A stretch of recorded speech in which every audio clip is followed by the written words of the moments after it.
প্ৰয়াত ব্যক্তি এগৰাকী তেখেতৰ সম্পৰ্কে হয়তো কুট মন্তব্য কৰাটো উচিত নহ'ব, কিন্তু ৰাজ্যখনৰ মুৰব্বীয়ে যদি এনেকুৱা ধৰণৰ কাৰ্যক প্ৰশ্ৰয় নিদিয়ে তেতিয়াহ'লে সেইটো কেতিয়াও কৰা সম্ভৱ নহয়। বিশেষকৈ ৰাকেশ পালে হাইকোৰ্টত মোৰ আগৰ সন্মুখৰ টেবুলখনতে বহিছিল।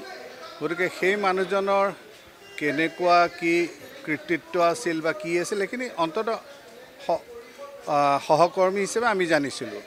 গতিকে তেখেতৰ লেখীয়া ব্যক্তি এজনক যেতিয়া প্ৰথমে সদস্য তাৰপিছত যেতিয়া চেয়াৰমেন দিয়া হৈছিল তেতিয়াই গুণ পাইছিলোঁ যে এইটো সম্পূৰ্ণ এটা উদ্দেশ্য প্ৰণোদিতভাৱে দিয়া হ'ল, যাতে গোটেই নিযুক্তি প্ৰক্ৰিয়াটো তেখেতসকলে পৰিচালিত কৰিব পাৰে, আৰু সেইটো আজি প্ৰমাণিত হৈছে।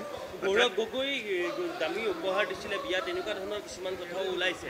এটা মুখ্যমন্ত্ৰীৰ ল'ৰাৰ বিয়া হ'লে আপুনিতো আৰু ফুলৰ তোৰাহে নিদিয়ে, আৰু বিশেষকৈ যদি আপুনি তেওঁৰ দ্বাৰা যথেষ্ট উপকৃত হয়, গতিকে এইটো আৰু অস্বাভাৱিক একো নহয়। তেওঁ সোণহে দিলে, হীৰা দিয়া নাই যে মই সেইটোতে আচৰিত হৈছোঁ। তাত চিফ ছেক্ৰেটাৰীৰ টকাও দিছিলে মুখ্যমন্ত্ৰী যে ৰাকেশ পালকাৰ, কিন্তু আপুনি নাভাবেনে যে খুব গুৰুতৰ বিষয়, কাৰণ APSC হ'ল মানৱ সম্পদ গঢ়াৰ এটা কেন্দ্ৰ মন্দিৰ, তাত এনেকুৱা ধৰণৰ বহুত মানৱ সম্পদৰ যোগ্য প্ৰতিভা হেৰাই গ'ল, অযোগ্য সোমাই গ'ল।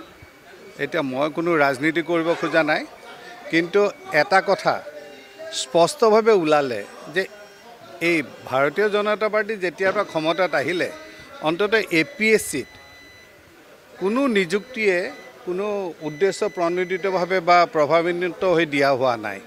গতিকে মই ভাবোঁ যে এইটো এটা ডাঙৰ অসমবাসীৰ বাবে, বিশেষকৈ আমাৰ যিসকল মেধাৱী ছাত্ৰ ছাত্ৰী আছে, আজি মেধাৱী ছাত্ৰ ছাত্ৰী মই বহুতকে দেখিছোঁ যিবিলাকে হয়তো জীৱনত কেতিয়াও সপোনো দেখা নাছিল যে কোনোবা দিনা এনেকুৱা এটা অসামৰিক সেৱাত তেখেতসকলে চাকৰি পাব, আজিতো পাইছে। গতিকে মই ভাবোঁ যে এইটো এটা ডাঙৰ কৃতিত্ব। আইনৰ দৃষ্টিৰে যদি সুধোঁ মই, আপুনি যদি জ্যেষ্ঠ অধিবক্তা, প্ৰতিবেদনখনৰ কেনেকুৱা কি বুলি ক'ব আপুনি? গোটেই যদি আইনৰ নহয়, চাওক, গোটেই প্ৰক্ৰিয়াটো যিটো কৰিছে ন্যায়াধীশ বিপ্লৱ শৰ্মা, তেখেত এজন যথেষ্ট আমাৰ অভিজ্ঞ আৰু আইনী জ্ঞান থকা ব্যক্তি। তেখেত আমাৰ হাইকোৰ্টৰ জাজো আছিল, আমিও পাইছিলোঁ তেখেতক জাজ হিচাপে। তেখেতে সকলো বিষয় চালি জাৰিহে তেনেকুৱা এটা প্ৰতিবেদন দাঙিব, এনেই তেখেতে কাৰো কথা মানি চলা মানুহ নহয়। আৰু মই ভাবোঁ যে তেখেতে যিখন প্ৰতিবেদন দিছে সেই প্ৰতিবেদনত তেখেতে সঁচা কথাটোকে प्रतिफलित কৰিছে। अन्नपूर्णा काव घी देश के हर एक खाने को लजीज बनाता है।